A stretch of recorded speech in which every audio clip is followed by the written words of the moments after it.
Pemirsa, sudah 4 hari tim gabungan SAR Pos Melabo bersama masyarakat setempat melakukan pencarian terhadap 1 orang korban tenggelam saat memancing ikan di Laut Desa Babahngom, Kecamatan Setiabakti, Kabupaten Aceh Jaya.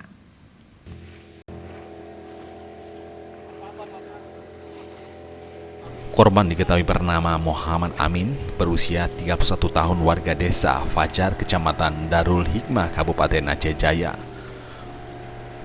Korban bersama dua rekannya pergi memancing di desa Babahngom, Kecamatan Setiabakti, Kabupaten Aceh Jaya pada Sabtu 20 Juli 2019. Muhammad Amin terseret arus laut yang kuat, 2 orang rekan korban lainnya berhasil menyelamatkan diri. Pencarian korban sudah memasuki hari keempat, namun belum ada tanda-tanda jenazah korban ditemukan karena terkendala dengan cuaca buruk dan gelombang tinggi menghambat pencarian oleh tim SAR gabungan.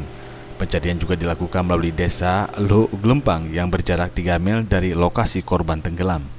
Pencarian hari ini melibatkan 2 unit perahu karet milik Pos SAR Melabo dan BPBK Aceh Jaya. Pencarian direncanakan akan dilakukan pada radius 3 mil dari lokasi korban tenggelam.